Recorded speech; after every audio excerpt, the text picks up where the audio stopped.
All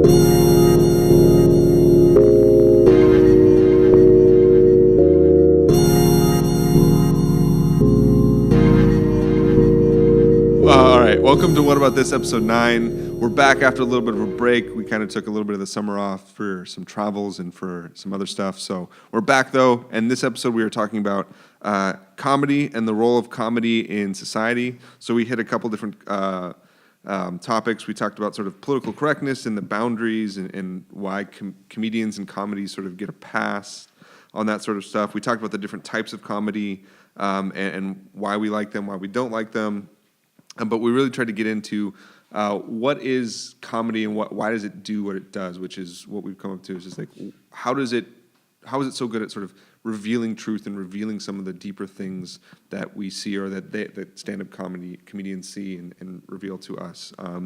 And so we talked about a lot about that and how people react to comedy and how we deal with certain topics and how comedy can help us process and help us understand those things just a little bit better. So we hope you guys like this episode. As always, find us on Facebook, find us on Twitter, rate and review us on iTunes, do all those things. Let us know what you think and give us some feedback. All right, hope you enjoy the episode.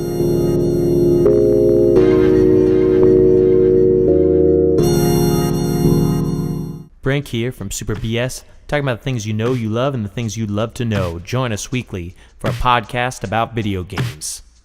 Mostly. Oh, yeah.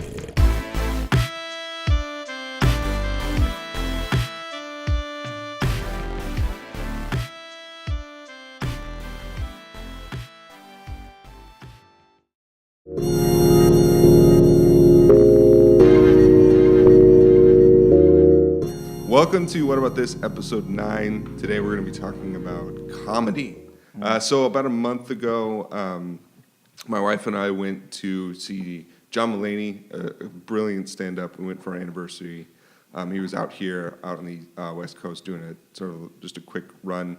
We went and saw him, and he did this just fantastic bit. I won't say it because I don't want to ruin it, but fantastic bit on this sort of the current political climate. And wherever you land, whatever, we won't get into that either, but he just did this, and it just sort of cut to the heart of some of the issues that people have with the current politics of today in America. So, and while I was there, I was laughing. It was great. I loved it. But then I was starting to think, like, as I kind of afterwards and was thinking about it and processing it, I thought, like, why is comedy so good at that? Why is comedy so good at just calling out what's wrong, calling out when someone's sort of what's the truth behind something, in a way that you don't always. If you are on one side or the other, you don't get offended or you don't, react a certain way. You laugh, right? But then it does cause you to think and cause you to consider, oh, that's true. Like I really, they actually were saying a lot of truth in there, even though it was funny, sort of in this sort of disguise of humor. So my question for this episode is, why is comedy so good at that? What is the role of comedy in society today? Why do we need it? Do we need it? Anything like that. So I just want to talk about how comedy can accomplish this sort of release while allowing us to think about things. I think, personally, because, and this is going to sound very like cliche, I don't necessarily mean it as like a blanket statement, but especially I think nowadays as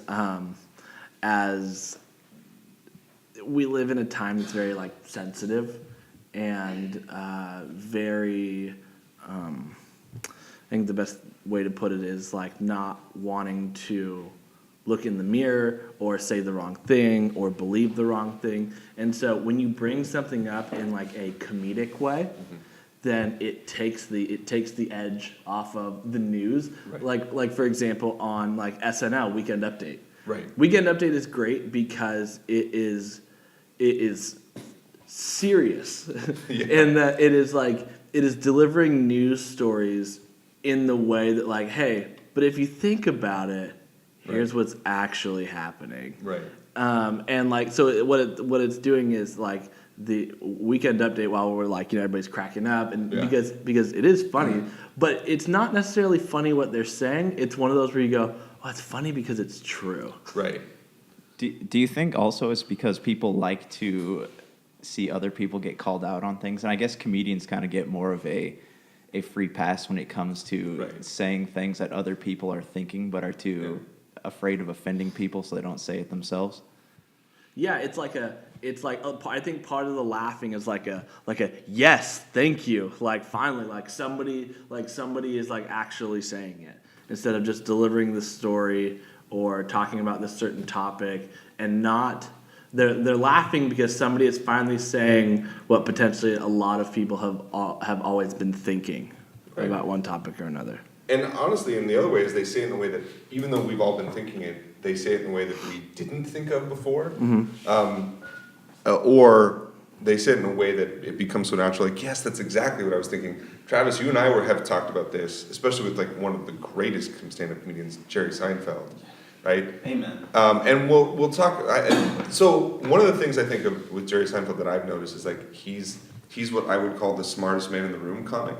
Yeah. So he goes up on stage and says things that he knows to be true, and he says it in such a way that he knows that he said it the best way, right? Yeah. But what we've talked about too, Travis, is that he says it in a way that you think you said it. Yes. You think you thought it first. Yes. And he was just saying what you thought already. Yeah, he kind of he is the smartest guy in the room. Right. And he's the funniest guy in the room.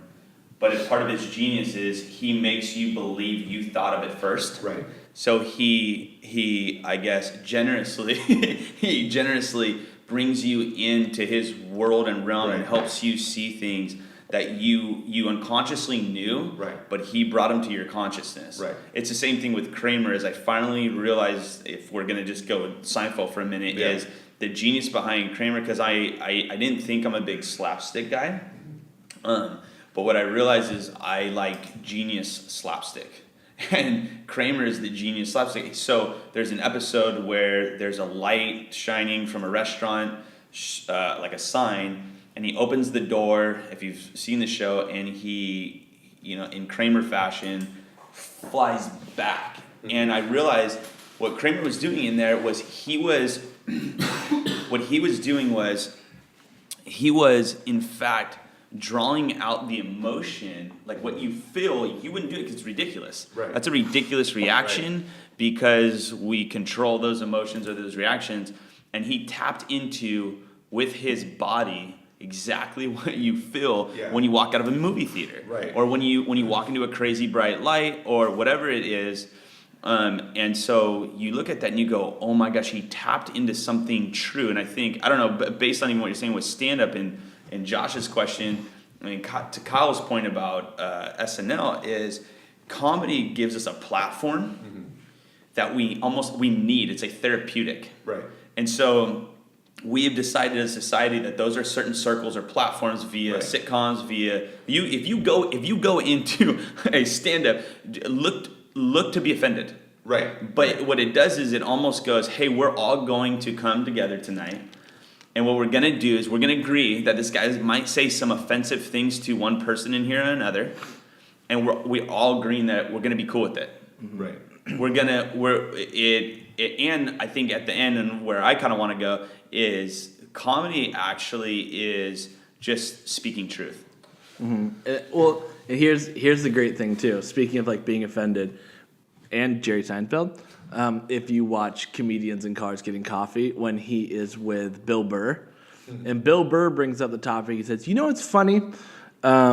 Within being a comedian," he goes, "it's always like when you're telling jokes, it's always jokes to people until it's something you care about." Right. And he goes, so all of a sudden, so like you're at my stand-up comedy show, and you've been laughing and laughing and laughing, and then all of a sudden I say something that just like hits close to home, and it's all of a sudden like, hey, that's not funny. You can't say that. Right. And he goes, and so then all of a sudden, in their eyes, all of a sudden, I'm not joking anymore. Right. Like I have been, so I've been telling jokes the whole time, and now because you don't like it, now I'm serious. It's no longer a joke, but it was a joke. Why was it offending somebody else? Right. Well, Exactly. Yeah, I think that's a funny thing. A feature of comedy is that the best stand-up comedians make you forget that they're a stand-up comedian. They're just up there talking. When you forget that they've spent hours, days, weeks, years writing, honing their craft, like putting in the work, touring, going on the road, and then they've crafted this persona, they've crafted these jokes. It's not like they're just going up there and saying these things off the cuff. I mean, some comedians will say some things off the cuff, but most of them have an act that they've written and they're very memorized. prepared. Right? I mean, Jerry Seinfeld, if we're going to keep going to him, is famous for being just this wordsmith. Like, we'll work a joke out and out, like every word is carefully weighed and stuff. So, kind of your point, it's not like, and Burr is sort of like one of the most. He's a brilliant comedian, but he's sort of loves to be like push those buttons. He just Absolutely. loves it, right? Yeah. And that's great, but he has a craft. Like, they're not just guys that just go up there and like just they're again, to use a cliche, they're not your drunk uncle going up there and just spouting off. No, right? these guys are the smartest guys out there. They're very careful. They're very prepared. They're artists, right? It's something they work on. So it's like all of these I'm telling jokes, and as soon as I cross an arbitrary line that you've drawn, it's like then that's too much. I'm not. Most of the stuff they say, it's not that they don't believe it, but like it's this. No, it's an observation. Right. It's an observation. They're just like saying it. They're not. Some of them are saying it for the joke rather than like that's not maybe even what I would say if it was like me, if it was Bill Burr, like the husband, father, whatever. It's Bill Burr, the comedian. He would say something that's different. So it's another great outlet that addressed this that you wouldn't necessarily think that they would, but they did. Was Seth MacFarlane on Family Guy? They're making and he, I think, would tell you before anybody, I think he is an equal opportunity offender. To where sure. He is going to go after pretty much every group at some point. Yeah. And at one point in one episode, they're making a joke where they're in church. And one of the characters in it that is the Christian on the show gets really angry, and a guy comes up to him and just puts his arm on his shoulder and goes, "There's nothing you can do." And he goes, "I guess I'm just gonna have to develop a sense of humor." Yeah. And so that's it right there, where he goes the guy's basically telling him "There's nothing you could do, man. Just recognize that it's a joke." Yeah, exactly. And so he's not really talking to the guy as much as he's talking to the audience. Yes, Yeah. I think these guys, I think you said earlier, almost prophetic in a sense. They're speaking in the culture, and a lot of times guys are speaking in the culture or speaking in the times, speaking the truth. The truth is very offensive. Right. And so they don't even necessarily have to take a side, but you could see some, go back to your Bill Burr on Comedians in Cars. He said the thing about you have some, to Seinfeld, he says, you have some serious contempt for this world. But you come off as this Jerry Seinfeld, and he's like, no, that's a persona. Right. That's something you're giving off, and it's in the subtlety where you're like, oh, he's ticked, or he's very irritated, right. He's very annoyed at people, but the way he delivers it, you're like, Is upbeat. Yeah. absolutely. And so you have these guys, they get up, or they write Seth MacFarlane, right? They write these shows and they play on. They're hitting people where it hurts on both sides a lot of times, or maybe they're one-sided, but it's irrelevant to the fine. point. Yeah. I think the genius in it, and they see things, and I think Steve Harvey said this. He said, "Look, we have the joke 3 months before." Yeah. He said, so we have the joke the moment the tragedy happens, and then we have to wait a few months until it's died down, and now we could crack a joke about it. And it's weird because they get this stage where people will even go in there and forget, yo, man, this is what they're doing. They're going to get up on a stage and they're going to offend people on some level, and you just have to be cool with it. But what what Steve Harvey's really saying is hey, we're smarter than you. Right. And that's what I think when you get into But is that false?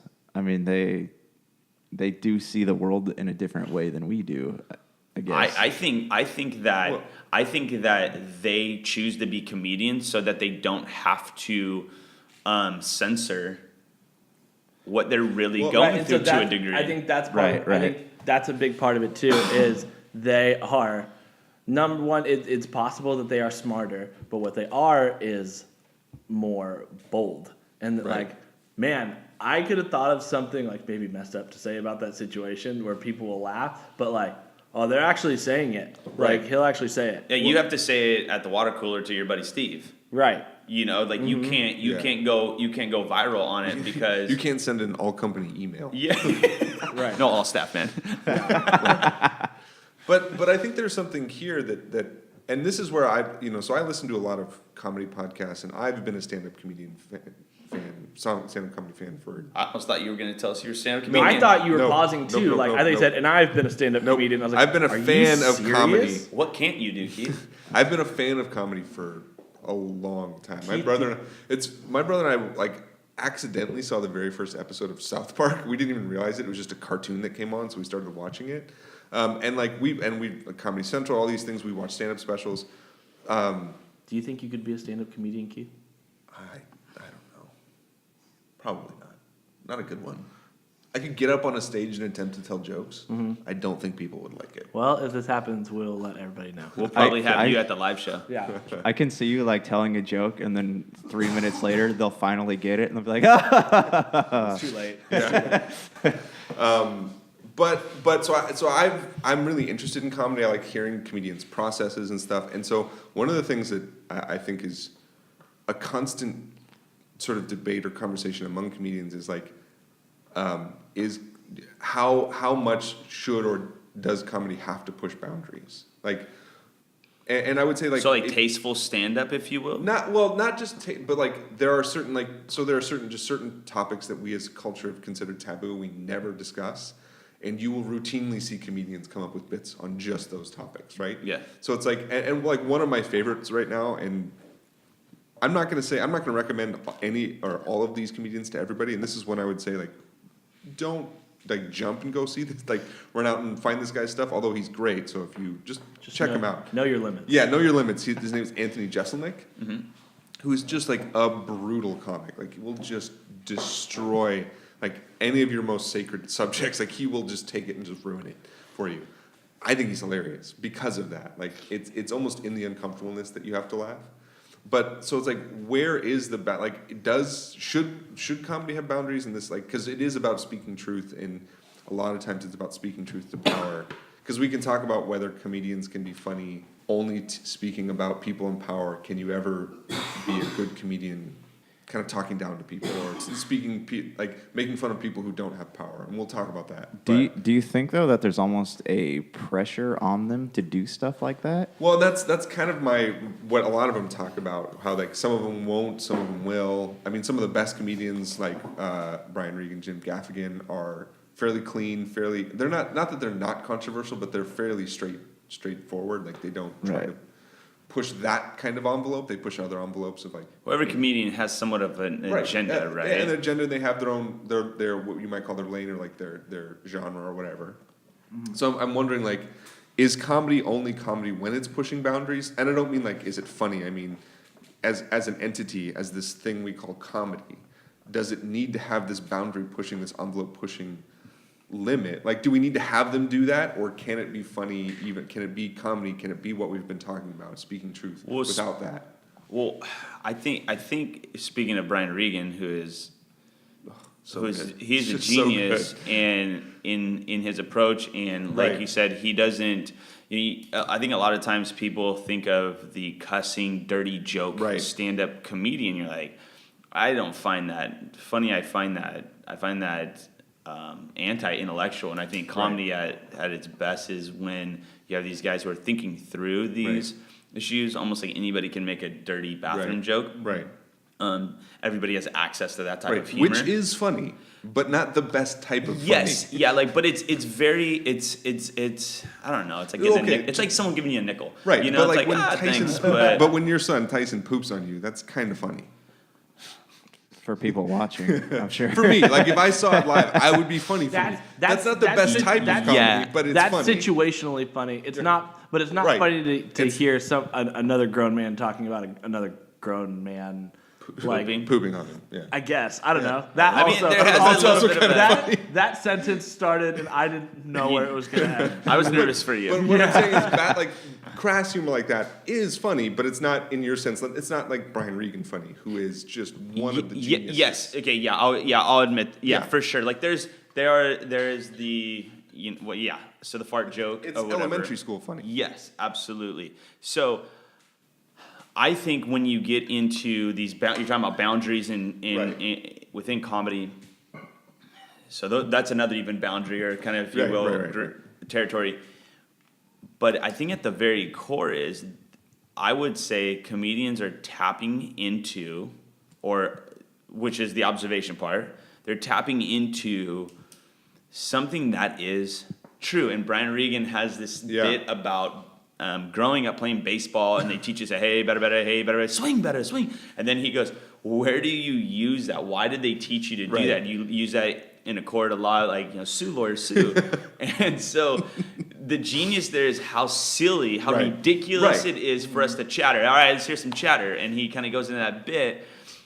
And grape is favorite. Yeah, and then he goes into the kid in the outfield. He's pointing at the absurdity of it. Exactly, but what is that? It is absurd. Right. It's absolutely absurd for a bunch of people to be yelling at the kid who's up to bat and go, hey, better. And you kind of go. So when you say, is there a role to challenge, if you will, people in power and people who are doing whatever evil or wrong things? Can we crack jokes about those in positions, victims and stuff? And you go, okay, I would say it doesn't take away the humor. Right. And the humor, like if you could crack everyone has cracked one, everyone has heard a joke where you're going, oh man, too far. But you went, but why? Is because the reality of that situation is true. Mm-hmm. And the joke didn't make it less true, but the joke revealed how true it is. Yeah. And because it's sad. But see, to me, what that would mean is it's pointing more. Sorry, finish with that because I have a thought. So is that it exposed the reality of that situation. I think that's what comedy actually does, is exposes reality. And I think there's a need for it, even because you have people in psych wards, the guys that work there, they get to a point and all they have left is laughter because it's so sad. Yeah. And so sometimes I think we joke because that is an expression of how we deal with, even when it's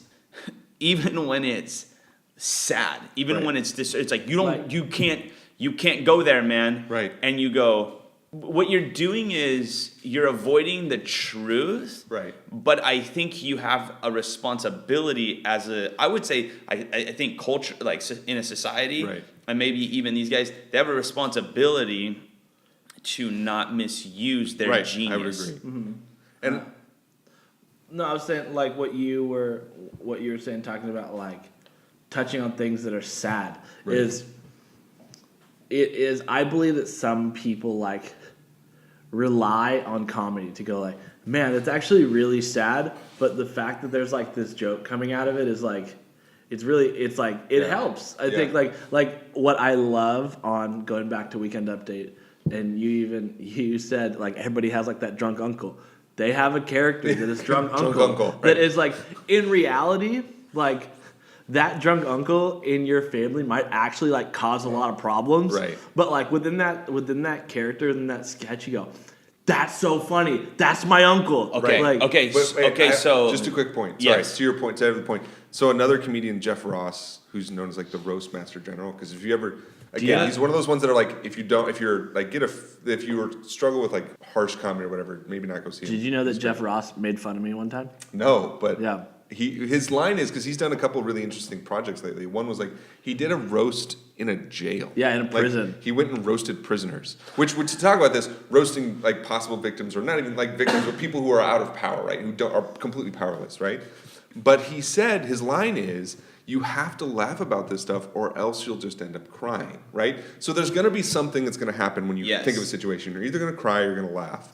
Laughing maybe it's better. I don't know. There are some situations where you should cry, but like the idea is laughter is also, and I'll get into this later. It took this long to get into ancient Greeks, but I'll get into this in a minute. The idea of catharsis, about expunging emotion, like there's a need to do it in a way. So it's like, to your point too, and then we'll get your Jeff Ross story.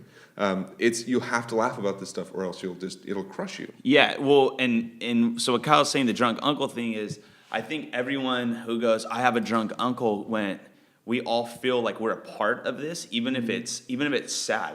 Right. So they invite us into this world, and I guess I just thought about this is, I grew up without a dad, and so I make jokes about not having a father, and it makes people really uncomfortable.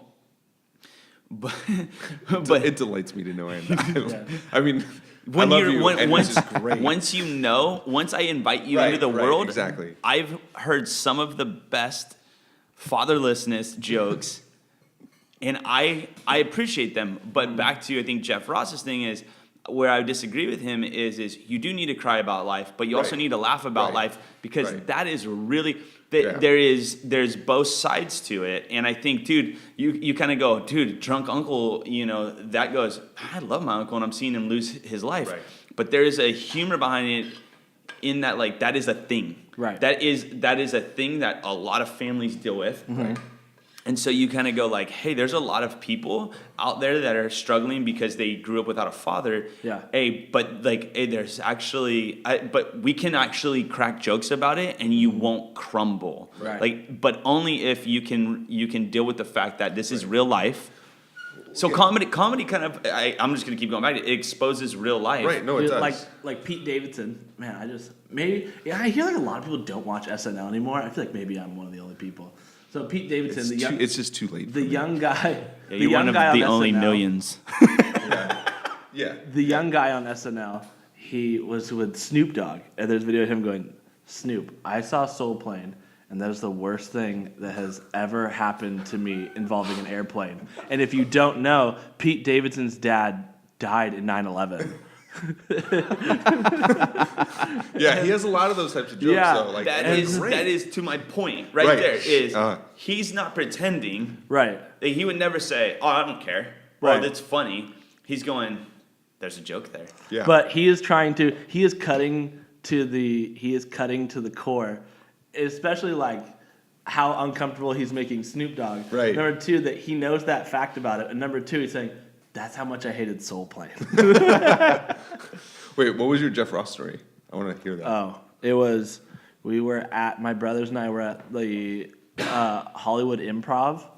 And if you've never been to the Hollywood Improv, it's like really small. Yeah. And it was Jeff Ross, Dane Cook, Chris D'Elia. Wow. And Eric Griffin, the guy who is Montez on Workaholics.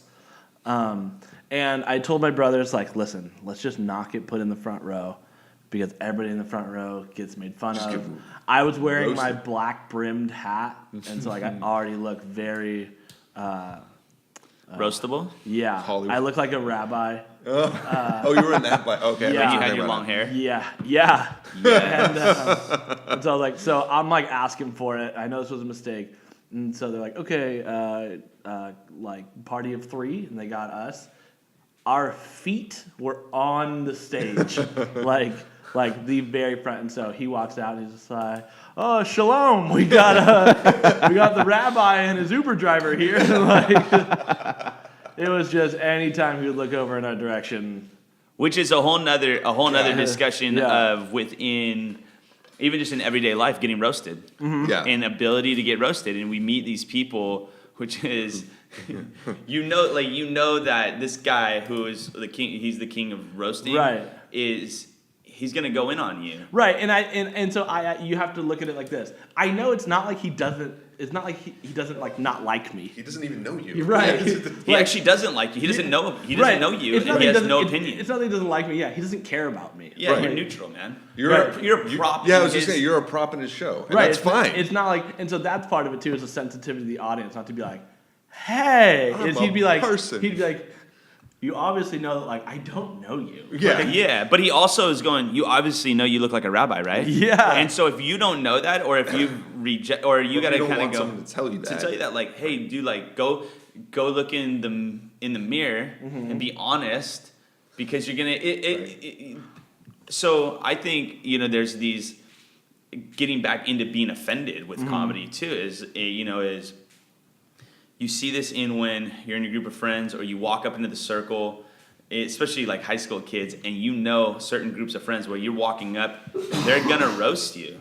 They're just gonna go in on your shoes. Right. They're gonna go on something, even if it's not very good, but they're gonna roast you. And everybody has, I think, a level of being roasted. and if you don't know your level, Right. then you couldn't sit in the front row if you can't be roasted. Like Right. everybody has that limit, and so Right. comedians do push that limit, and they do that, and they kind of go, you know what, deal with it, or don't listen to me because Right. the other half of America and Japan will listen to me. You know, I don't. Right. They Right. It's just like, well, I mean, it's the whole thing is like, yeah, especially if you go to a live show, like you came here on purpose. Right. You- Well, I hear You bought the tickets. I hear Yeah. comedians talk about that all the time. Like, well, because there are some shows where people are given free tickets and they just show up, and those are not great shows usually. But like they're talking about, like, you bought tickets. Like, what did you expect? And you're like so offended you're walking out Right. now. Like, did you not know? Right. What did you think was going Right. to happen? Yeah. Well, and then the other idea is like that, but that also goes to the other side. Like, they know people have spent money to show up, so they're gonna make sure that they're doing it well. Right. There's that as well. But Right, you got it. I mean, right. So it's got to be on both sides. If you're gonna pay, Well, $50, let's talk about, like, let's talk about you sit in the front row. Jeff Ross is his name. Mm-hmm. Jeff Ross walks out and he goes, I'm going to give these people their money's worth. He doesn't even, and a comedian just goes, see, a comedian sees everything. Right. Like a point guard, right? Right. And so they walk out and goes, shalom. It didn't even, he couldn't even get it out fast enough. That's how good he is. Right. Right. Do you know what I mean? And again, I mean, here's the biggest thing too. It's not like I was the only person he made Right. fun of. right. If Like, hey, he pretty much did the whole front row. Right. Like, Well, and that not only that, but if you think about it that way, like, he's in some ways you're in a honored position of him, like, welcoming you into his act. you And, got to be like, you're Right, going to be right. part of this. Like, I'm going to make you part of this. Right. We're in this together now. It's like you and me, and then the rest of them. Rather, if you can think about it that way, like oh yeah, that's cool to be roasted by Jeff Ross. How many people have had that privilege? one of the funniest, I think the largest roasts I've ever seen in any stand-up was back when like Dane Cook was playing like stadiums, like he was doing Yeah. like Madison Square Garden. He would at one point during his routine goes, I think I'm ready to settle down. I'm ready for like a relationship. So of course, what do all the girls do? They all start screaming, and he goes, no, not sluts. and everybody the rest of it died yeah. because all those girls just set themselves up. Right. Yes. But you have to know this: he doesn't really think that about you. No. Like, he saw an opportunity for a joke and went for it. yeah. Like, dude, it was, and it's one of those that you were like, oh, I also like wasn't expecting that. Right. So that's what's huge too. Then like is like the unexpected. Like, Well, that's when you're getting into like good comedy, and I've heard, I Right. heard these guys. I wish I could remember where they were talking about it. It might have been on actually. Here's the thing with Alec Baldwin. I can't remember where I heard this, but they were talking about timing. Oh, And it's they everything. Yeah, and what did you just say, Kyle? Was the unexpected, Right. And timing's everything, deliveries, Right. everything. So there's an art to back to the beginning. There's an art to what is going on, and he has crafted, he's honed his craft. Right. So when a stadium full of people respond in one way, he's so prepared on that Right. in his artistry, if you will, comes out and goes boom. right. Right. And he slips it in because he couldn't. If he waited any longer, everyone would have been like, "You missed it, man. Right. You missed the timing." But I compare that to like when all those girls started cheering. I compare that to like a magician where Right. he's doing the setup and you walk right into it. It's a misdirect. And Yeah. so, yeah. And so it's you thought you were paying attention and things like that, and then you go, it got me. The funny thing is, there's actually a lot of comedians who are also really into magic because it's a very similar performative art where it's like magician. I'm not as versed on magicians and magic, but surprise. But this idea of like Not a big magician. yeah, buff. not really. Not big into sorcerer. Yeah, but this idea of like they're doing something that is challenging your perception of the world. Magicians do the same thing, right? Because you're like, that elephant shouldn't be able to disappear. Oh, it just disappeared. You know what I mean? It's like, So is there an element of like this, not deception, but like It's the element of surprise? Right. I think The that Keith had a great word. It said misdirection. yeah, it's Yes. misdirection. You think you know what's happening. You think you know what should, and it's to this. It's why they get to break down walls. It's like you think you know what should and shouldn't be said. You think you know what can and can't be said. What topics are off limits, and then you go to a comedy show and be like, oh wait, that's not off limits. oh, they can say that, and you laugh because there's an impulse in you. Like, there's a whole, like, it is genuinely funny, but there's also part of that you're like, oh my gosh, like I didn't know we could do this. We're not Right. allowed to talk Right. about it unless we're behind closed doors and right. not to say Right. anything. Right. Yeah. That's like the whole racist jokes, and Right. they get into all those different Yeah. things where they challenge that, and everyone starts getting comfortable with it, like, I think we talked about that earlier around the dinner table, Right. but nobody's listening. But now this Right. guy's doing it. And that's even the best like setup punchline jokes are the ones where you don't know what the punchline's going to be, right? That's why cheesy jokes are not always fun, or that's why dad jokes are so grown worthy, because like you know what's going to be said for the most part. And of course, that's So your you joke. go clever, but Right, exactly. There's clever good and there's clever bad. Right. Yeah. Exactly. Right. Sorry. What's cool about comedians is there's almost like this level of intellectual reflex that they have to have, because like back to them roasting people in the audience. There was at Comic-Con one year. There's this kid got up and he's talking to Kevin Smith, and he goes, all of your movies have the same characters over and over again, and I just want to know, do you ever do anything original? And he goes, ask your mom, and then the entire audience just erupts in laughter. So I mean, and it was like there was no space between Right. his response and the kid talking. So that's just impressive to me. Like they're prepared to have that kind of situation happen. Yeah, because you would argue that wasn't like genius, but the genius was the quickness. Yeah, Right. Exactly. Right? You're not like, oh, I wonder if that was like, that just came from within. You're like, his quickness did. Yeah. So there's an element of Right. like quickness, or what's the other word I'm looking for, where it's like, I know I can't walk into my grandparents' house 2 steps before my grandpa roasts me. He Right. just, my whole life is he sees it and he just goes straight for it.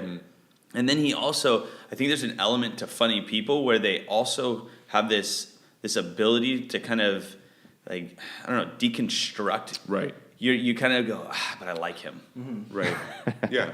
You're like, Yeah, he just called me a rabbi or whatever, but I like him. If you think about it, like literally a stranger is saying a really offensive thing to you, and you're laughing at it. Like Right. it's just like if you were walking down like the Hollywood Improv, if you were walking down Sunset, and just a guy who looked just like Jeff Ross was walking toward you and said the same thing, you'd be like, "What the frick, man? Like, why did you do that?" Yeah. But you're in a separate audience, you're in a separate setting. You're like, "Oh, well, that's funny." Right. So it's like it is about environment as well. Like comedy doesn't Yeah. work everywhere either. No, you couldn't say that same thing unless maybe you were him and you were known by it. Right, The world knew right. him, and then you would still kind of go, I don't think this This you isn't the can't do place. this. Like, this isn't right. Well, and I growing up, anytime, find this funny or not, it was ruthless, and I think that's what was, you're talking about boundaries, Right. Again, in environments. We'd have a good friend of ours anytime a good friend of ours would get dumped or break up with a girl, he's in love with or whatever, and someone would really, like, honestly announce that person as they were walking in with their first name and the girl's last name that just dumped them. And brutal, but we all found it to be hilarious, and that was kind of a joke that we had within our group. Right.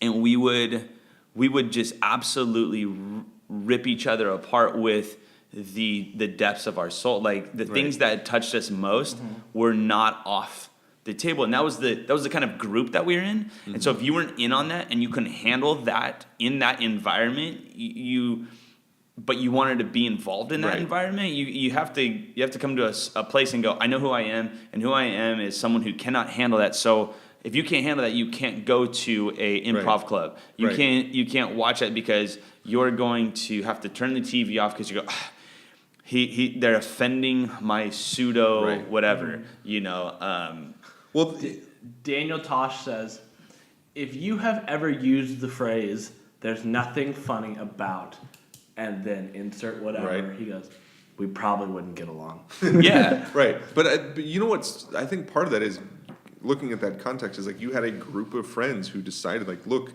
we're gonna be friends. We're gonna let each other in. There's a vulnerability in comedy on both sides because we've all been in a room, said a joke, no one's laughed, and died inside. Yes. Right? Like we've all done that. Too many times, So it's Keith. like, so there's a part of it that's like, you also have to think about it from their perspective, like the person, the stand-up comedian, the guy on stage, the guy in the movie, whatever, like they're throwing something of themselves out at you. And by like Dikembe Mutombo swatting it away and wagging your finger, you're like basically saying, I'm rejecting you, right? Because there's some of themselves in that, right? No, absolutely. Right, so it's like, so I think we all need to agree that if you're going like, comedy is both ways. Like, it's No. two ways. Well, Like, there's a and- vulnerability that goes both ways. Well, Absolutely. And they're like, I need to go with stuff that it's gonna pretty much guarantee I'm gonna get a reaction. Right. I would rather people like gasp than like crickets. Right. Yeah. So I think that there's something in that where it's like we all have to realize that there's some intimacy in comedy that we need to be okay with. And if you're not okay with intimacy and vulnerability, that's kind of your problem, right? You need to be able to deal with that on it, and comedy can help you deal with that. Well, I think too, going back to him, Seinfeld talks about the road of rejection as a stand-up, and those who make it and those who don't. And he, even in one of his episodes, he's like, he's talking about this horrible actor comic on the show and how she needs to just give up already and get spit out of the other end of the porn industry, because that's the that she's so terrible that's kind of the trajectory of her life if she keeps going this way. And part of that too, and you hear other comedians talk about how getting up there night after night after night, even like a musician who's going and performing, and then finally someone goes, you have a voice, taps in at you, get a following. And I don't know why I'm going there, but I think I've heard rappers like Kanye talk about, or Drake talk about, going and performing at these clubs back then. And now they would sell it out 20 nights in a row just to get enough, just to be able to see everyone who would want to see them, right? And so comedians have to go up there and like, no one knows them, no one cares about you, and you got to go try and tap in, and then you tap into a room of 50 people, they're gonna go tell the world, like, so there's just this journey of them actually getting up and expressing right or wrong, what they're actually going through, thinking through, and then they're going to deliver it. Which is fascinating when you get into vulnerability. Yeah. This is a random question. It's going to seem really sudden. We've talked about this a little bit. What makes good comedy then? Because we were having a discussion right before we started recording about two very different versions of one thing. So Well, I mean, we kind of touched on that as timing, But intellect. Okay. So let's just get into it then, because this is where we're Just go ahead and ask it, Keith. Why, Kyle? Why do you like the American Office? Travis, why do you like the British Office? I'll start. Let's make it a good, clean fight, fellas. Yeah. Why am I right and he's wrong? Is that what you No, just but asked? seriously, like, because I think this Yes. part of this discussion of like, why do we like certain comics Yes. and not like other comics or comedies? I think a lot of it is Well, hold on. We got to go back to the fact you don't like the British version. right. Well, so I don't like the British version, but it's not like I don't just like the British Office. There's like all these other things within like British comedy that I do like. I just don't really like British comedy. Like everybody in British comedy is like John Cleese to me, or where like they think he's like hilarious. So And, you're like, not a Monty Python fan? no, either? Okay. dude, and I was actually gonna get to that. I can't tell you how many people growing up were like, "Have you seen Monty Python? It's so funny," and I'm like, that like makes me want to like throw myself through a window, just like that. And the only time that I think I like someone, even like Ricky Gervais, is when he is catering to an American audience, like when he's like hosting the Emmys and things like that, and like roasting people, which is not really a British style of comedy. They're kind of two completely different things, though. Like, you have a British comedy is more like dry and more, I guess, in the background. I guess would be a good way to phrase that. Whereas I don't like that. American comedy is more like in your face. It's very broad. It's very there's slapstick. There's a longer tradition of why it's that way. But also, like, I have to be specific too when we're saying like American comedy, because I also don't think like Adam Sandler's funny.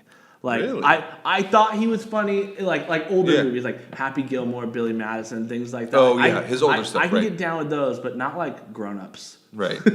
So you love the Hanukkah song? I did. Really?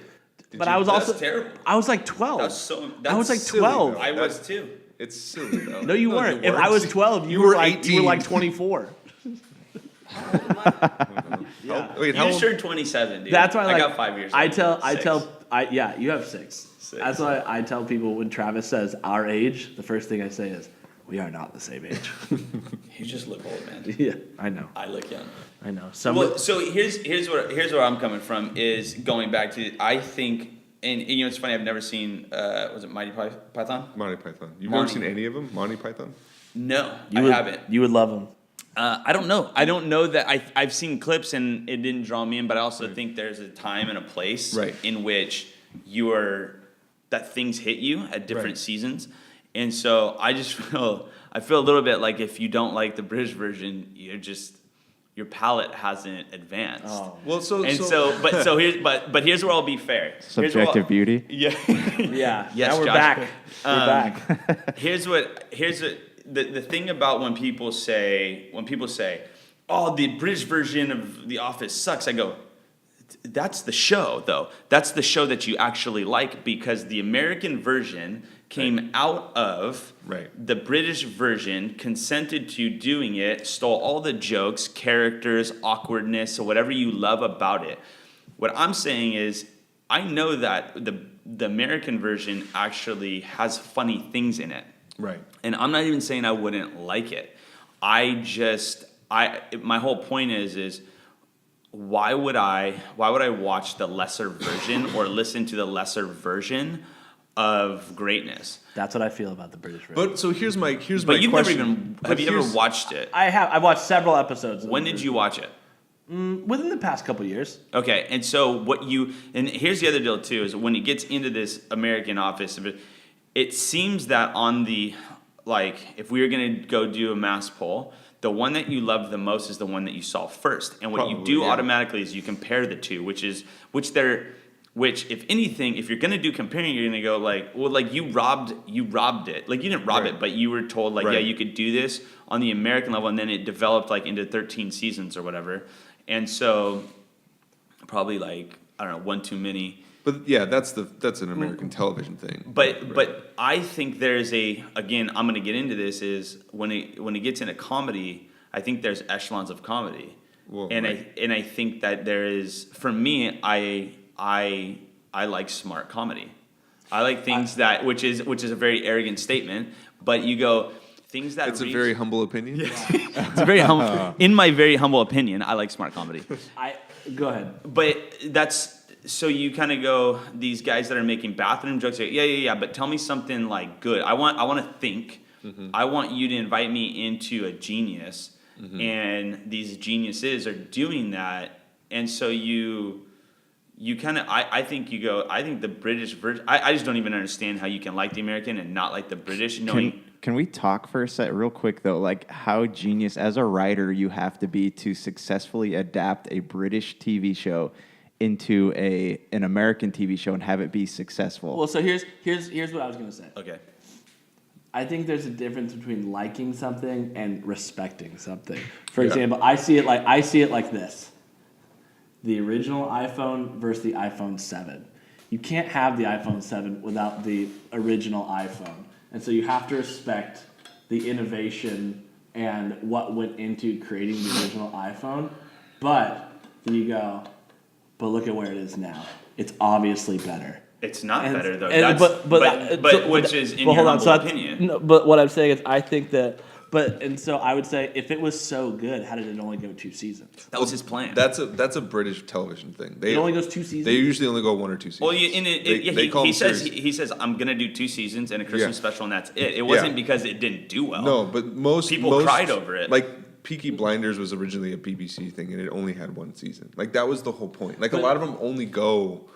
Maybe it wasn't, but there's only one in the BBC. They usually only do 1 or 2 seasons. 2, 3 is a hit, a smash hit. It's funny. It goes to my. I think it goes. It's only adding on to my British versus American too. It's I watched Peaky Blinders. I'm like. Well, I mean that's not. I didn't really like comedy. it. And but I think maybe just British in general, except Love Actually. Love Actually. What do you gotta get to the Brits, man? Have you guys seen Love Actually? No. Yeah. No, why would I watch that? You should, dude. Hey, it's actually a pretty good movie. Yeah, it's great, dude. But if you're a British actor, like every British actor is in Love Actually. Well, It's and like also- a rite of passage. and You're saying it's Rick funny? from Walking Dead. You're saying it's funny? Yeah. It's a Christmas movie. It's not like a comedy. It kind of is, but it's not like a comedy. It's like a romantic comedy. It's a right? rom-com. Yeah. Aren't we talking about comedies today? I mean, Hey. it's in the title of the Rom-com? genre, romantic comedy. I'm not saying they're There's great, some questionable things in the movie, so I can't So you officially hate all endorse British it. things but Love Actually. but, no, Maybe. But, okay, but here's the thing. And David, I love Ben Beckham. Of course. Come on. Yeah. Okay. Sorry, Keith. But here's so I agree. But here's what I think is interesting about comedy is like, why do we have to say, to your point, Travis, like, why do we have to say something is not funny? Instead, we could say like, I just don't like it. It's not my type of humor because Well, there's like you. You can't say Seinfeld's not funny. You can Right. say you don't like him. That's Right, fine. you can say like I'm not into his type of stand. Although you're not a fan of comedy if you don't like Seinfeld. That's true. You just don't like it. I'm that- sorry. If we're Yeah. gonna sit across the table and argue to the death, Yeah. you're. I just found the name of the episode. Thanks, guys. What? If you don't like If you But don't Seinfeld, like that, also, like, to say you don't that you like don't funny like the American Office, Ricky Gervais is still like an executive producer of the American Which is, Office. I don't say that. I say that I think the British version's better, and I've conceded over time. I had to staunchly dig my heels in a way where I'm like, that's whack. But I go, no, there is funny lines in it, and I'll say that all day long. This is why people who tell me, they go, oh, I hate Seinfeld, and then I'll tell them about a scene in Seinfeld without them knowing it's about Seinfeld, and they laugh, and I go, you like Seinfeld? The old bait and switch. That's right. but that's true. I mean, so recently, my wife and I've been like, I didn't watch Friends when it was coming out, so we've been running through it, and it's funny. Like there are funny moments, Yeah. but it's very formulaic. It's very beat, like you know the beats and all that, which is fine. Like I don't mind Sure. that. There are funny moments. Do I think it's the funniest show I've ever seen? Not by a long shot, but I enjoy it. Yeah. Because it's got broad humor. It's got this like these situational But if you say things. Phoebe's the funniest, you're wrong. So right, this I mean Joey's clearly the funniest. Clearly. questionable. Which one do you think is? Who do you think's the funniest? Bruce Willis? Ross's dad. Oh. No, Of the, no, right, but no, but I go on. Keep saying what you're saying. yeah. So I just think like I would watch it because it's on Netflix and it's something for my wife and I to do in the summer. But Okay, like, so here's but my it's not point. something I would choose to like. I'm gonna pay money to go see John Mulaney. I would not pay money to see. Ross Geller do stand up. Yeah, I would not pay money to see Friends. Right? But the It funny just thing happens is to be. You pay for it's- Netflix. You do Yeah, pay money to well, watch Friends. No, but I could never watch Friends, and I'm not paying money to watch it. Like I'm not paying. Like I'm gonna pay money to see it, to see this certain Sam comedy, but I'm not. I have Netflix we're to not watch getting one into movie and this, one Kyle. movie only. You're doing that leaning now, in towards your Keith. mic. No, Hold I on. will. Okay, so but you. like this idea is like I wouldn't go out of my way to like I'm not going to subscribe to Net. I'll do it this way. I wouldn't subscribe to Netflix just because Friends is on Netflix. So here's what you made me think about is basically this is I think when it comes to certain comedy, I think there's I think a lot of it is so I love Arrested Development. Right. I love It's Always Sunny. I love what is it? Okay, so recently I am watching more Parks and Rec. Which and is it was- I will say, is a better version of the American Office. Well, it's the iPhone 7 of right. Kyle. No, those were simultaneous. I Right. know, No, but yeah. so then Portlandia, I love Portlandia. Portlandia is great. And so okay, so here's my deal. I know people like who don't like It's Always Sunny, and I go, oh, that's interesting. I thought you, because I know you, like this Right. person. I go, I thought you would like it. Like multiple women are like, oh, I've never seen it. And I think there's a part of us. I think there's a part in all of us that we reject comedy for certain comedians or certain Right. TV comedy shows for different reasons. And I also think that there's different seasons in our lives when we're more ready to watch things. And there's also reality that we'll just never like certain things. Mm-hmm. But I think, and I've heard this over and over, and there's younger kids, younger generations, they don't watch Seinfeld.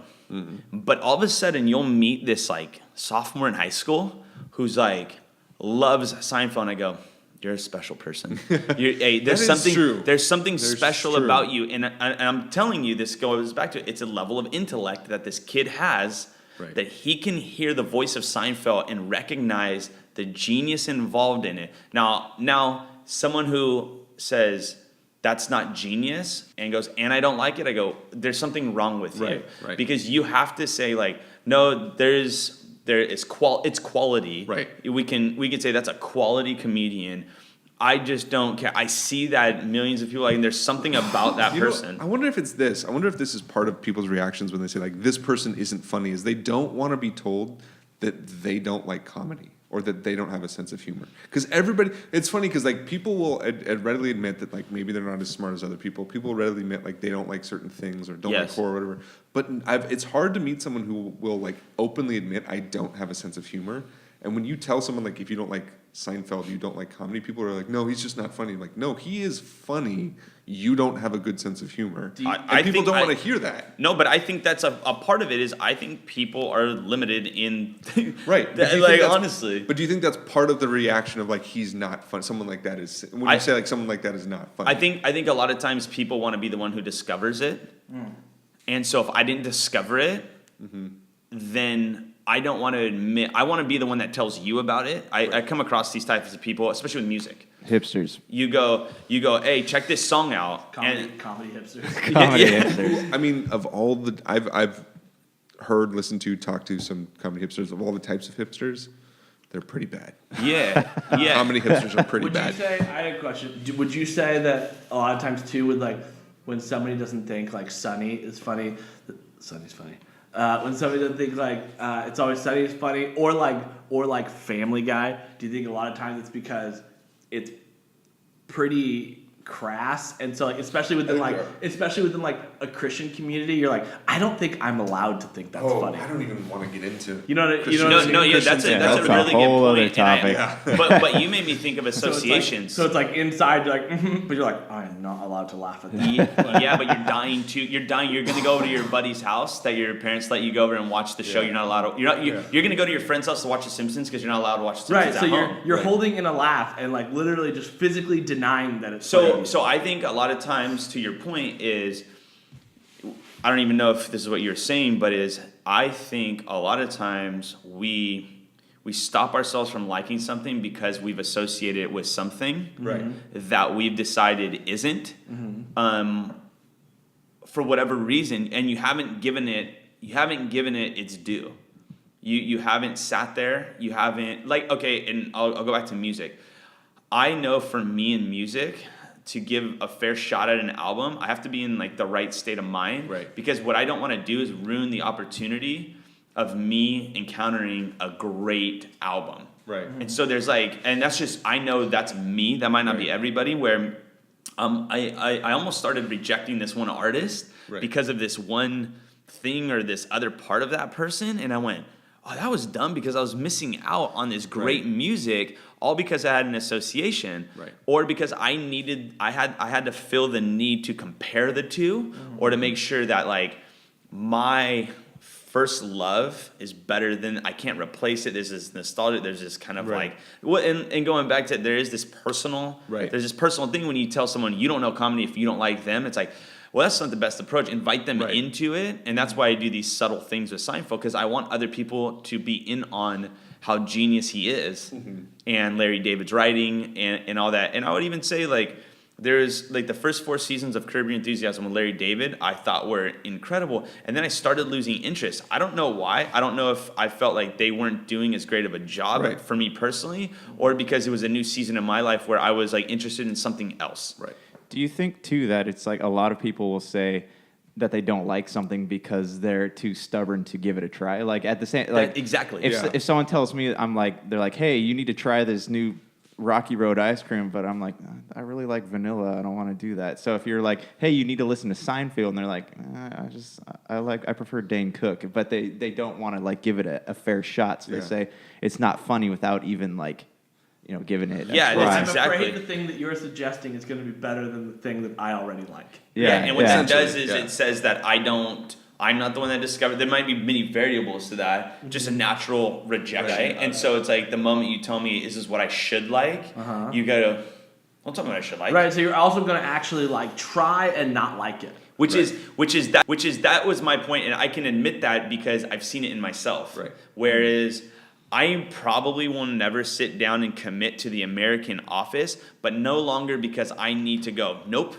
I need to be associated with a group that likes the British version. I just go, I love the British version. I know that show is funny. I know it's funny because you and I talk about it and you give me lines. I'm like, oh, that's good. Like, that's really good. Yeah. But I don't know if I want to commit to 13 seasons, not because I'm not going to watch it. It's because I'm just I'm at a place in my life, I'm like, I'm not interested in spending the time for 13 seasons. It has nothing against the show anymore. There's 9 seasons. Also too, like to Kyle's point, like one of the reasons I think the American Office is genius is because you see a lot of other shows like Top Gear in Britain is like their highest rated show ever made, but they have yet to successfully adapt it into American TV. But that's assuming they want to. Well, but it's just it takes. Tried. Oh, they've tried. Yeah, they've tried. Like most of when we take a British TV show, another example is I don't know if you guys have ever seen The In-Betweeners. It was a huge like teen show on BBC, and we tried to adapt it into like an MTV show.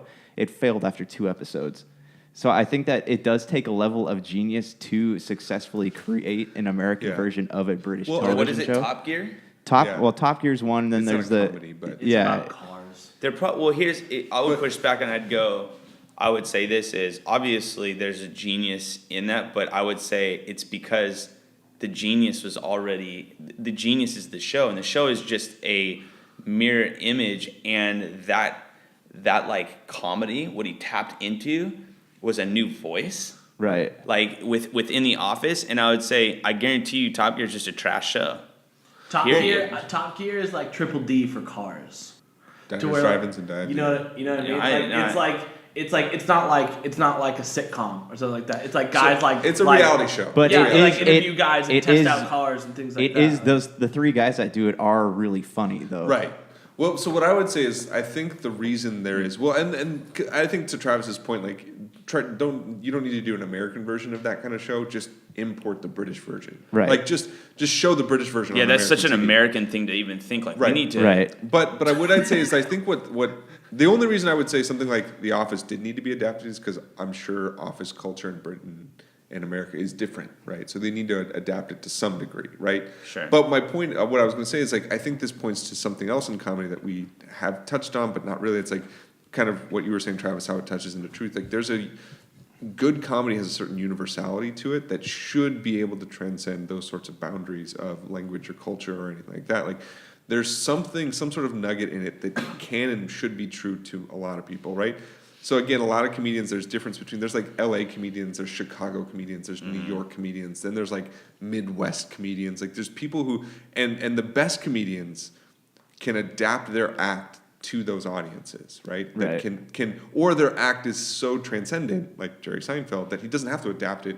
Yeah, it's who are those just 4 true to guys? everybody. He's even loved by people in other countries. Right, I so mean, it just goes. He can just take it anywhere. Right. But a good comedian and a really great comedian can also take something that works because they grew up in LA and adapt it to something that someone in St. Louis can also find commonality. Yeah, who are the traveling? They were like what do they call them, like hillbilly white trash dudes. The blue collar comedy tour. Yeah, like Jeff Foxworthy. I feel like they had an audience, Right. and they had to find that audience. And some of their stuff was funny to me, but some of it I'm just like, that's can't not my relate to experience. it, like yeah. I've never like. Well, and you're not going to understand certain things like George Lopez's first albums. He has his bit about, Hispanic culture and some of the things and the way in which they interact. And like I have a lot of family that is Mexican. I grew up around a lot of Mexicans for quite some time, and I have friends. And so I understand what he was talking about. Right. And he has this moment where he talks about the 14-year-old or the kid in the house, Frankie, and the grandma yells out, "Hey, Frankie, what time is it?" And he yells out, 14, because the only clock in the house is a microwave. And it was still on 14 seconds. And so what makes that even funnier is, I guarantee you, a lot of Mexicans in certain cultures would be like, yeah, man, that was the only clock. Like, otherwise he wouldn't have said that. Right. and he wouldn't have tapped into a certain demographic. Right. Well, that was the same thing like you and I were talking about. Everybody was coming up to me and telling me, like, dude, you have to watch the new Netflix special by Joe Coy. And then I said, I'm looking at it, and he's like, and I heard a little bit of it, and he seems like he's Filipino, and it's probably going to be a lot of Filipino jokes, and I'm not going to understand it, like about and like if you don't Filipino get it, culture. And they're like, no, like trust me, you're going to think it's super funny. And several of these guys like have like Filipino backgrounds and Right. that, and I'd watch it, and they'd be talking about like Filipino culture and things in his life, and I'd be like, I like don't relate to any. None of this has ever and happened. even if they can explain it to you, it doesn't strike a chord with you. Because there's nothing worse than an explained joke. Right. because Yeah, The reason Well said. when, Especially when for the guys comedian. like that are talking about a very specific culture. Yes. It's really only funny if the culture is relatable. Exactly, and that's why I found George Lopez to be really funny, because a lot of my aunts and uncles who I grew up around are Mexican, and I just saw things, and they were always talking about certain things that all of a sudden when I heard, I get that. Right. Well, it's the reference point. A lot of it is reference points. So Yes. comedy is based on references, and if you don't share the references, it's not going to be funny. Yes. Right? You're just not going to get it. And not only that, you're going to be resistant to it because you're going to feel left out. Yeah. When someone, like, if you're in a room, because this is another worst feeling. Not only is like saying a joke to a room full of people and it not react like nothing, but like being in a room full of people and being the only one not laughing, not because you don't think it's funny, but because you don't get it, Right. is the worst feeling. Right. Like they were all laughing specifically at this because I like all the jokes. that was, Sorry.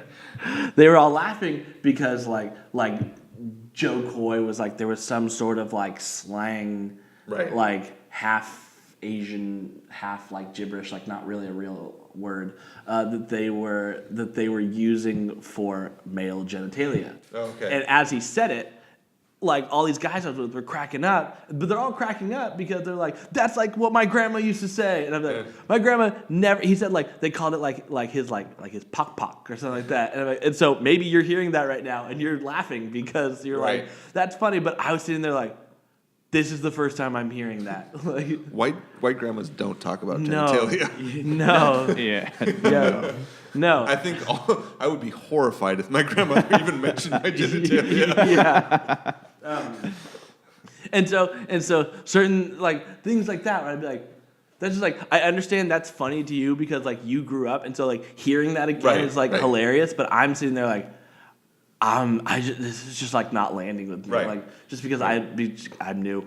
So so to your point, right? That's your point. Is different comedians and just comedy in general. Right. There's kind of like you're saying there's this almost like really Right. I don't know. You would even say really good comedy, but Right. on some level, it almost seems like you would have to argue that there is better comedy because Right. that comedy. It doesn't even mean that everybody's gonna like it as much as that. Man, that's I think in terms of smart comedy or Right. smart comedians and. But the best comedy, and a lot of times the smartest comedians as well, tap into more of a general human experience than a specific human experience. That's not Than, to like, say just a that cultural right. That's not to say that experience, those cultural and specific experiences aren't funny. Exactly. They are, and sometimes they may even be funnier than the universal stuff if it lands with you in a way that you understand it because it's speaking to you, right? Maybe that's why the British versus American thing is so. Like, it tends to fall along certain, like, if you're British, you like that. If you're American, because there's certain points where it's speaking to you directly, right? Like, Yeah. again, going back to the start, like, John Mulaney's bit on the president, the politics and the president, like, may not be as funny elsewhere because if he goes to somewhere where they don't have, like, a democracy or, like, that sort of system, people are like, I don't know what you're talking about. It may land, who knows? Like, I'm not saying it doesn't. But there's a specific thing that's happening. So we have a rougher landing. Right. It just may not work as well. It may be funny. But it just nailed what we were going through right now. And I just laughed so hard because it was something that I was going through. Yes. Right? And maybe even 10 years from now, maybe it's not as funny because it's not an immediate moment thing. Like, who knows? So there's this sense where, again, Seinfeld's talking about a lot of, like, some of his earlier joke, like the stand-up special, I'm telling you for the last time, there was a chunk on, like, airplanes and airports. And, like, It's funny to me because I'm in America. I'm affluent. I can fly, know what air. But if like you've never flown, you're like, I don't know what you're talking about. Yeah. Right. So even what I consider like in the top 5 comedians of all time tells a joke, and maybe it just doesn't land with someone. And in that sense, I can't say like you don't like comedy. You just don't like you don't have the same reference. So. Yeah.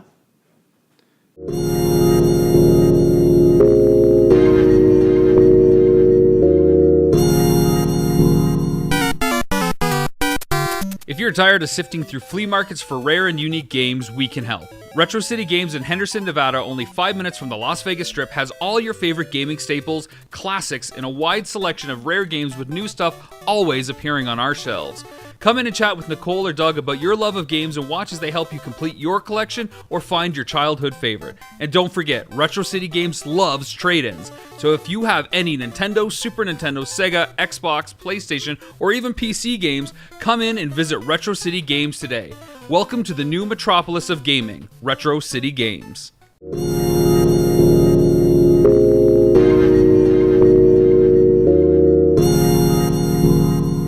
Hey guys, sorry Ryan's been such a chatterbox this I know. episode. We're just having trouble keeping him quiet. Yeah.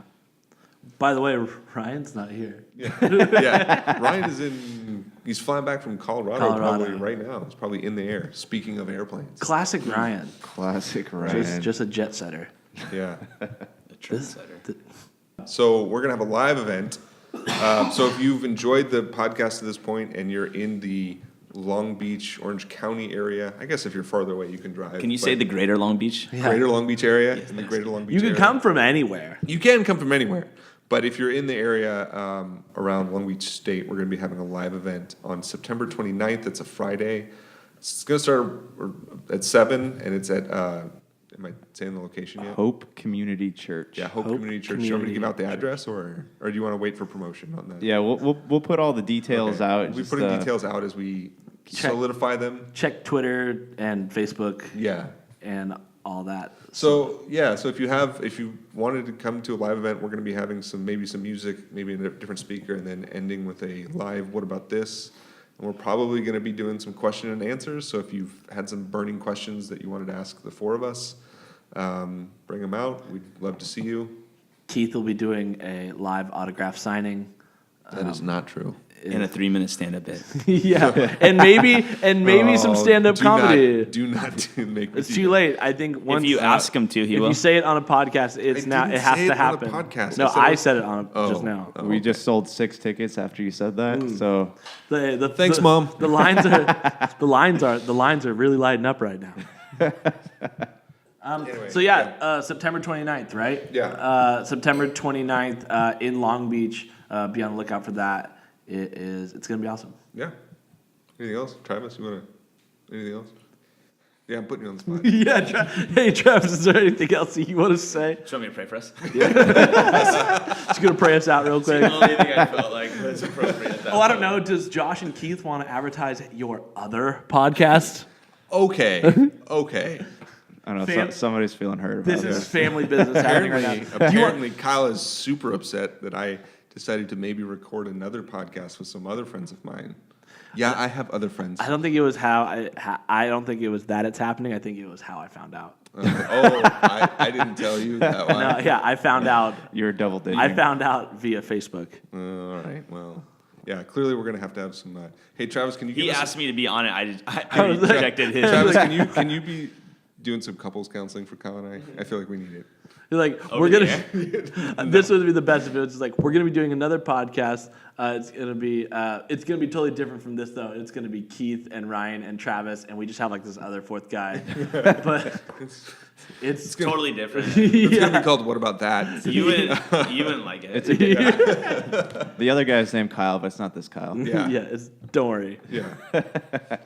He might actually start joining us on this one. Actually, we need to find another Ryan. Apparently. Yeah. So if you are in the greater Long Beach area and your name is Ryan, Ryan. boy, do we have an opportunity for you. We have be putting a listing out on Craigslist. You really so- don't have to say much. You can even fly to Yeah. other places while we record. So you don't even have to be here. All right. Well, this has gone on too Yeah, long. we have gone off the rails. I forgot that we were still recording. Yeah. So anyway, live event September 29th. Be on the lookout for promo for that. Please. Thanks for listening. Hey, what if I said in the flesh? How embarrassed would you be? What if you just said it? What? I know, but I was mocking. Guys, there will be no nudity at this show. Yeah. Hopefully, hopefully this podcast sounds better too. We got new mics. Oh yeah, Thanks to producer Josh. Yeah, producer Josh sort of Heyo. fixed our. So if we were sounding like echoey in the last ones, and we sound much better this one. Why are you laughing? I thought you were going to say something else. And I was like, dang, Keith, get it? I don't know what you was gonna say. Anyway, let's just go. Yeah, What this happened outro there? has gone on far too long. All right, we clearly haven't been in the recording studio. This isn't a Ever. studio. Stop recording. Yeah. All right, guys. We don't have a recording studio. It's been We're in a too basement long. right It's now. been too Basement. long. Anyway, what you- about this? if you guys- Episode 9. And if you guys want to find us, look us up we're up on Facebook, Podbean, YouTube, iTunes, and if you could review us on iTunes, that'd be great because Yeah. iTunes reviews are the currency of the realm. You can also find us on Match.com and Tinder. Just So if you see what about this, swipe right. swipe right. It's always going to be But Josh. Yes.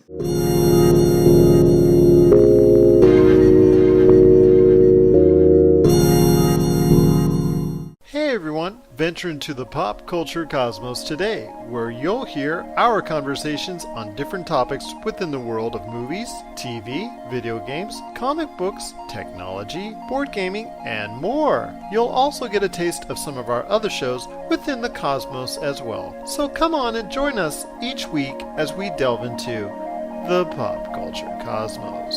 Welcome to the Pop Culture Cosmos.